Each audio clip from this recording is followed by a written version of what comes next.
அனைவருக்கும் இனிய காலை வணக்கம்.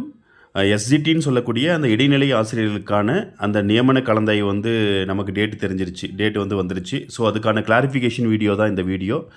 இந்த வீடியோக்குள்ளே போகிறதுக்கு முன்னாடி இதுவரையும் நம்ம சேனலை சப்ஸ்கிரைப் பண்ணாதவங்க சப்ஸ்கிரைப் பண்ணிக்கோங்க. நிச்சயமாக உங்களுக்கு பயனுள்ள தகவல்களை மட்டும்தான் நம்ம வந்து தருவோம். ஓகேங்களா? இப்போ நேற்று வந்து பார்த்திங்கன்னா 26/6/2025 நேற்று வந்து இடைநிலை, அதாவது வந்து தொடக்க கல்வி பள்ளிக்கல்வி ரெண்டுக்குமே வந்து பொதுமாறுதல் கலந்தாய்வுக்கான அந்த கலந்தாய்வுக்கான அட்டவணையை வந்து வெளியிட்டாங்க. இதில் பள்ளி கல்வித்துறைக்குன்னு விட்டதில் வந்து பட்டதாரி ஆசிரியர்களுக்கான நியமனங்கள் பற்றி எதுவுமே வந்து இல்லை. ஆனால் அந்த கவுன்சிலிங் முடிஞ்ச உடனே பிடிக்கான அந்த கவுன்சிலிங் பட்டதாரி ஆசிரியர்களுக்கான பொது மாறுதல் கலந்தாய்வு முடிஞ்ச உடனே போஸ்டிங்ஸ் வந்து கண்டிப்பாக இருக்குன்றதை நம்ம வந்து தெரிஞ்சுக்கலாம். அதில் எந்த மாற்றமும் இல்லை. ஆனால் இடைநிலை ஆசிரியர்களுக்கான அந்த தொடக்க கல்வியில் வெளியிட்ட அந்த டிஇயில் வெளியிட்ட அந்த கலந்தாய்வு அட்டவணையில் வந்து புதுசாக அப்பாயின்மெண்ட் பண்ணக்கூடிய டீச்சர்ஸை எப்போ வந்து அப்பாயின்மெண்ட் பண்ண போகிறோன்றது அவங்க வந்து தெளிவாக வந்து சொல்லிட்டாங்க. ஓகேங்களா? இதில் வந்து அவங்க வந்து ஒரு ஜிஓ, அதாவது வந்து பார்வையிலேயே வந்து சொல்லியிருக்காங்க. அதாவது வந்து சென்னை 6 ஆசிரியர் தேர்வு வாரிய தேர்வு கட்டுப்பாட்டு அலுவலரின் கடிதம் எண் 1370/CV1S325, அதாவது வந்து அதன்படி 9/6/2025 இவங்க வந்து துறைக்கு லிஸ்ட்டு கொடுத்துட்டாங்க. ஓகேங்களா? தொடக்க கல்வித்துறைக்கு லிஸ்ட்டு கொடுத்துட்டாங்க. ஆல்ரெடி உங்களுக்கே தெரியும், ADW போட்டாச்சு போஸ்டிங் அவங்களாம் ஒர்க் பண்ணிட்டு இருக்காங்க. ட்ரைபல் வெல்ஃபேர் டிபார்ட்மெண்ட் போட்டாச்சு போஸ்டிங் அவங்க வந்து ஒர்க் பண்ணிட்டு இருக்காங்க. PMK சர்டிஃபிகேட் வெரிஃபிகேஷன் மறுபடியும் முடிச்சாச்சு, அவங்களும் வந்து ஒர்க் பண்ணிட்டு இருக்காங்க. ஓகேங்களா? மீதி இருக்கக்கூடிய சென்னை கார்பரேஷன் அண்ட் தொடக்க கல்வித்துறையை வந்து கூப்பிட போகிறாங்க. ஓகேங்களா? அதுக்கான ஒரு இன்டிமேஷன் தான் இது வந்து. ஓகேங்களா? ஸோ டிஆர்பி வந்து அவங்களுடைய ஒர்க்கை முடிச்சிட்டாங்க. அடுத்ததாக வந்து கவுன்சிலிங் வந்து நடத்த வேண்டிய பொறுப்பு வந்து தொடக்க கல்வித்துறைக்கு வந்து இருக்குது. அதனால தான் அவங்க பொது மாறுதல் கலந்தாய்வு அந்த பட்டியலே வந்து இதை பற்றி வந்து சொல்லிட்டாங்க. ஓகேங்களா? ஸோ இது வந்து இப்போ ஆல்ரெடி ஒர்க் பண்ணக்கூடிய தொடக்க கல்வியில் வந்து ஒர்க் பண்ணக்கூடிய ஒரு எஸ்ஜிடி, வந்து இடைநிலை ஆசிரியர்களாகட்டும் பட்டதாரி ஆசிரியர்களாகட்டும் அவங்களுக்கெல்லாம் வந்து பார்த்திங்கன்னா ட்ரான்ஸ்ஃபர்ஸ் வந்து கொடுத்துருக்காங்க. ஸோ அதுக்கான கைட்லைன்ஸை வந்து கொடுத்தாச்சு. இதில் புதுசாக அப்பாயின்மெண்ட் பண்ணக்கூடிய அந்த எஸ்ஜிடி, அதாவது ஆல்ரெடி எஸ்ஜிடி செலக்ட் ஆகிருக்காங்க இல்லைங்களா, அந்த எஸ்ஜிடி அந்த ஆல்ரெடி செலக்ட் ஆகிருக்கக்கூடிய அந்த தேர்வர்களுக்கு தனியாக வந்து பார்த்திங்கன்னா இன்ஸ்ட்ரக்ஷனை வந்து சொல்லியிருக்காங்க. ஸோ அதன்படி ஆல்ரெடி நம்ம வந்து பார்த்தோம், அதாவது லாஸ்ட்டாக வந்து அந்த 2346 பேர், அந்த 2346 பேருக்கு வந்து அந்த போலீஸ் வெரிஃபிகேஷன் சர்டிஃபிகேட்ஸை வந்து வாங்க சொல்லி அந்தந்த மாவட்ட கல்வி அலுவலர்களுக்கு வந்து டிஓக்கு வந்து இன்ஸ்ட்ரக்ஷன் வந்து கொடுத்தாச்சு. மேலேருந்து வந்து தொடக்க கல்வித்துறையிலேருந்து இன்ஸ்ட்ரக்ஷன் கொடுத்தாச்சு. அவங்க வந்து எஸ்பிக்கு வந்து அனுப்பி அவங்களுடைய குற்றப்பின்னணியை கருத்தில் கொண்டு போஸ்டிங் வந்து போடணும். குற்றப்பின்னணி இருந்துச்சுன்னா போஸ்டிங் வந்து கிடையாது அப்படின்னு சொல்லி வந்து போஸ்டிங் வந்து நிறுத்தி வைக்க சொல்லியிருக்காங்க. ஸோ அதன்படி ஒரு கைட்லைன்ஸ் வந்து இவங்க வந்து கொடுத்துருக்காங்க. என்ன கொடுத்துருக்காங்க அப்படின்னா வந்து ஆசிரியர் தேர்வு வாரியம் மூலம் தேர்வு செய்து பார்வை 2 நம்ம மேலே பார்த்தோம் இல்லைங்களா, டிஆர்பியிலேருந்து அனுப்பின அந்த லெட்டர், அந்த கடிதத்தின் வாயிலாக பெறப்பட்ட பணிநாடர்களுடைய அந்த பெயர் பட்டியல் அந்தந்த மாவட்ட தலைநகர் கொண்ட மாவட்ட கல்வி அலுவலர்களுக்கு வந்து அனுப்பி வைக்கப்பட்டது. எதுக்காக அனுப்பி வச்சாங்கன்னா அந்த போலீஸ் வெரிஃபிகேஷன் சர்டிஃபிகேட்டுக்காக வந்து அனுப்பிச்சு வச்சுட்டாங்க. ஸோ அது வெரிஃபை பண்ண உடனே யாரெல்லாம் எலிஜிபிள்ன்றதை வந்து டிஓ வந்து எடுத்துகிட்டு அந்தந்த மாவட்ட அளவில் வந்து அந்த கல்வி மாவட்ட அளவில் வந்து பார்த்திங்கன்னா வந்து அவங்களுக்கு வந்து எடுத்துகிட்டு வாங்க. எடுத்துகிட்ட பின்னாடி வந்து அந்த ஆல்ரெடி எஸ்ஜிடி வந்து செலக்ட் ஆகிருக்காங்க இல்லைங்களா, அந்த எஸ்ஜிடியில் செலக்ட் ஆகிருக்கவங்களுக்கு வந்து தனியாக ஒரு கைட்லைன்ஸ் நாங்கள் வந்து விடுவோம், வழிகாட்டு நெறிமுறைகளை வந்து விடுவோம், என்னென்னலாம் ஃபாலோ பண்ணணும் எதெல்லாம் ஃபாலோ பண்ணக்கூடாது அப்படின்னு சொல்லி வந்து செயல்முறைகள் வந்து சார்ந்த அந்த டிஓக்கு வந்து அனுப்பி வைக்கப்படும் அப்படின்னு சொல்லி போட்டிருக்காங்க. இடைநிலை ஆசிரியர் நேரடி நியமனத்தின் போது பின்பற்ற வேண்டிய விதிமுறைகள் குறித்து பின்னர் தனியாக செயல்முறைகள் அனுப்பி வைக்கப்படும் அப்படின்னா, அதாவது வந்து மேக்ஸிமம் கவுன்சிலிங் வந்து அந்தந்த டிஸ்ட்ரிக்ட் ஹெட் குவார்ட்டர்லேயே நடக்க வாய்ப்புகள் அதிகமாக இருக்குது. ஓகேங்களா?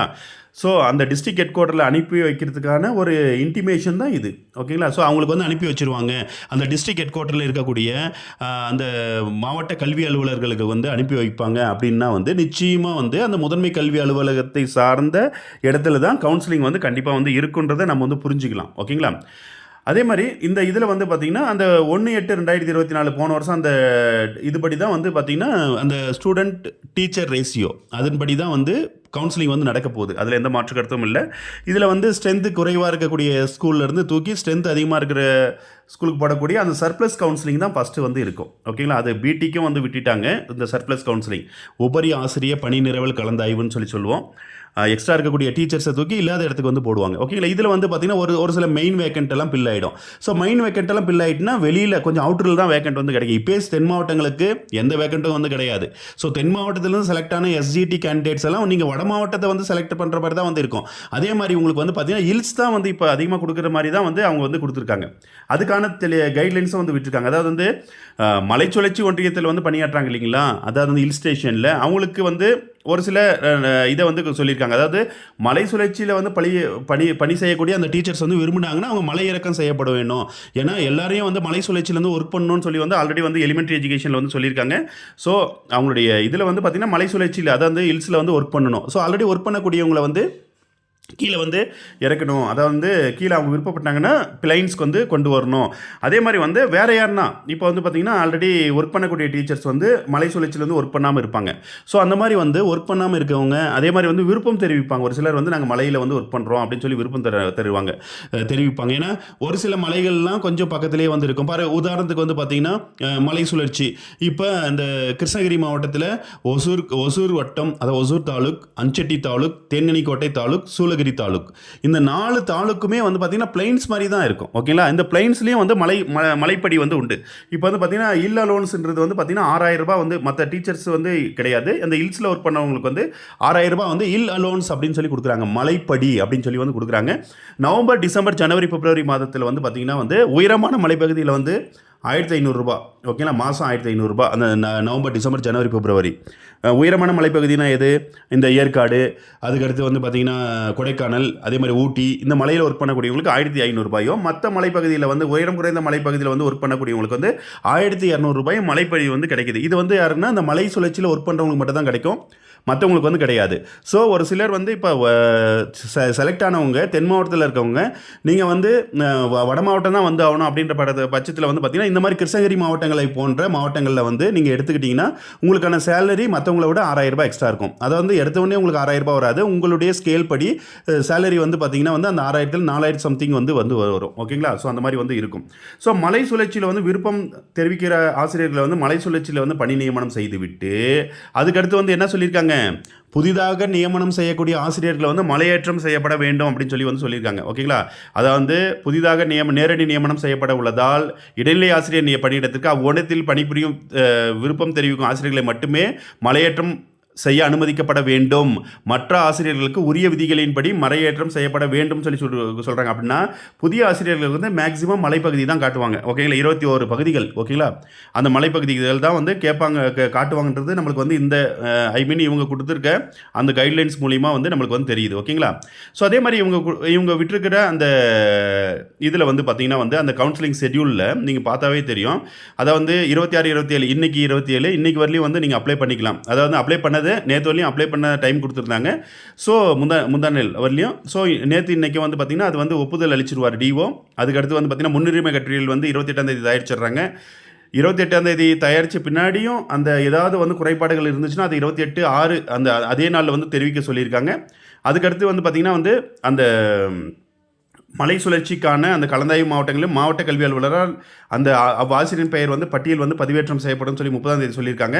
ஸோ மலை சுழற்சிக்கான கலந்தாய்வு தான் ஃபஸ்ட்டு நடக்குது 2ஆம் தேதி. அதே மாதிரி இடைநிலை ஆசிரியர்களுக்கான பணி நிரவல் சர்ப்ளஸ் கவுன்சிலிங் வந்து 3ஆம் தேதி வந்து நடக்குது. அதே மாதிரி வந்து சர்ப்ளஸ் கவுன்சிலிங் வந்து பார்த்திங்கன்னா வந்து இது வந்து பிளாக்குள்ளே, அதுக்கடுத்து வந்து பார்த்திங்கன்னா அந்த எஜுகேஷனல் டிஸ்ட்ரிக்ட், அதுக்கடுத்து வந்து அந்த டிஸ்ட்ரிக்ட்குள்ளே. ஓகேங்களா? ஸோ பிளாக்குள்ளே 3ஆம் தேதியும் எஜுகேஷனல் டிஸ்ட்ரிக்ட்குள்ளே 3ஆம் தேதி மதியமும், அதே மாதிரி வந்து டிஸ்ட்ரிக்ட்குள்ளே வந்து 4ஆம் தேதியும் வந்து நடக்குது. ஓகேங்களா? அதே மாதிரி இடைநிலை ஆசிரியர்களுக்கான கலந்தாய்வு வந்து பார்த்திங்கன்னா அந்த பிளாக்குள்ளே அந்த ட்ரான்ஸ்ஃபர் கவுன்சிலிங் வந்து 5ஆம் தேதி வந்து நடக்குது. அதே மாதிரி வந்து நீங்கள் வந்து பார்த்திங்கன்னா அந்த எஜுகேஷனல் டிஸ்ட்ரிக்ட்குள்ளே வந்து 5ஆம் தேதி மதியமும், அதே மாதிரி அந்த டிஸ்ட்ரிக்ட்குள்ளே அந்த வருவாய் மாவட்டத்திற்குள்ளே வந்து பார்த்திங்கன்னா 7ஆம் தேதியிலேருந்து 11ஆம் தேதி வரையும் நடக்குது. ஓகேங்களா? இந்த கவுன்சிலிங் இது முடிஞ்ச உடனே 11ஆம் தேதி முடிஞ்ச உடனே இப்போ செலக்ட் ஆகியிருக்காங்க இல்லைங்களா எஸ்ஜிடிக்கான அந்த தேர்வு பட்டியலில் இருக்கக்கூடியவங்க யாரெல்லாம் எலிஜிபிள்னு சொல்லி வந்து எடுத்து அந்த போலீஸ் வெரிஃபிகேஷன் சர்டிஃபிகேட் முடிஞ்சு எலிஜிபிள்னு வந்து எடுத்து அவங்களுக்கான கலந்தாய்வு 14 முதல் 18 வரை நடைபெறுகிறது. எப்பயுமே ஒரே நாளில் முடிகிற கலந்தாய்வு ஏன் இப்போ வந்து 14 முதல் 18 வரையும் நடக்க போகுது அப்படின்னா வந்து ஃபஸ்ட்டு வந்து அந்த மலைப்பகுதிகளுக்கு வந்து நடக்கும். அதுக்கடுத்து உள் மாவட்டத்தில் வந்து நடக்கும். அடுத்து மாவட்டம் விட்டு மாவட்டம் 2 நாள் வந்து எமிஸில் வந்து நடக்க போகுதுன்னு நினைக்கிறேன். ஸோ அதனால தான் வந்து இப்போ சென்னை கூப்பிட்டாங்கன்னா ஒரே நாளில் முடிஞ்சிடும். சென்னை கூப்பிட்டாங்கன்னா நிச்சயமாக இடைநிலை ஆசிரியர் பணிக்கான நேரடி கலந்தாய்வு வந்து ஒரே நாளில் முடிஞ்சிடும். ஓகேங்களா? இவங்க சென்னைக்கு கூப்பிட போகிறதில்ல. ஸோ அதனால தான் 14, 15, 16, 17, 18 இந்த நாட்களில் வந்து நடக்குது. ஓகேங்களா? ஏன்னா வந்து 19 வந்து சனிக்கிழமை, 20 வந்து ஞாயிற்றுக்கிழமை. ஸோ 14ன்னா திங்கள், செவ்வாய், புதன், வியாழன், வெள்ளி இந்த நாளில் வந்து நடக்குதுன்னா ஃபஸ்ட்டு மலையேற்றத்துக்கான கலந்தாய்வு இருக்கலாம். அதுக்கடுத்து மாவட்டத்திற்குள்ளே, அதாவது ஒன்றியத்துக்குள்ளே வந்து இருக்கலாம். அதுக்கடுத்து வந்து அந்த கல்வி மாவட்டத்துக்குள்ளே இருக்கலாம். அதுக்கடுத்து வந்து பார்த்திங்கன்னா மாவட்டம் விட்டு மாவட்டம் வந்து இருக்கலாம் கலந்தாய்வு. ஸோ அதனால தான் வந்து இவ்வளோ நாள் இந்த கவுன்சிலிங்கான டேட்ஸ் வந்து இவ்வளோ நாள் வந்து கொடுத்துருக்காங்க. ஸோ நிச்சயமாக வந்து உங்களுக்கான பணி நியமன ஆணை 14லேருந்து 18க்குள்ளே வந்து கொடுப்பாங்க. அது வந்து கொடுத்துருவாங்க. நீங்கள் சேரக்கூடிய டேட் வந்து பார்த்திங்கன்னா 19ஆம் தேதியாக வந்து இருக்கும். ஓகேங்களா? 19ஆம் தேதியை உங்களை ஜாயின் பண்ண சொல்லுவாங்க. சப்போஸ் 19ஆம் தேதி ஜாயின் பண்ணலன்னா 21ஆம் தேதி உங்களை எல்லாரையும் ஜாயின் பண்ணிட சொல்லுவாங்க. அதில் எந்த மாற்றமும் இல்லை. மேக்ஸிமம் 19ஆம் தேதியே எல்லாரையும் அந்தந்த சார்ந்த பள்ளிகளில் வந்து ஜாயின் பண்ண சொல்லிடுவாங்க. அப்படி இல்லைன்னா கண்டிப்பாக உங்களுக்கான நியமனம் 21 உறுதி. அதாவது வந்து இந்த மாதம், அதாவது வரக்கூடிய ஜூலை மாதம் 21 அனைவரும், அதாவது எஸ்ஜிடிக்கு செலக்ட் ஆகிருக்கக்கூடிய அனைவரும் உங்களுக்கான அந்த எந்த பள்ளியிலோ அந்த பள்ளியில் போயிட்டு பணி நியமனம் வாங்கிடுவீங்க. அது எந்த பிரச்சனையும் வந்து இல்லை. ஓகேங்களா? ஸோ உங்களுடைய எஸ்ஜிடிக்கான ரூட் கிளியர். இன்னும் வந்து கிளியர் ஆக வேண்டியது அந்த யூஜிடிஆர்பி தான். அந்த யூஜிடிஆர்பியும் வந்து பார்த்தீங்கன்னா ஜூலை இறுதிக்குள்ளே வந்து பணி நியமனம் வந்து வாங்கிடுவாங்க. அதுலேயும் எந்த பிரச்சனையும் இருக்காது. ஓகேங்களா? ஸோ நல்லதே நடக்கும். அடுத்த வீடியோவில் சந்திப்போம். நன்றி, வணக்கம்.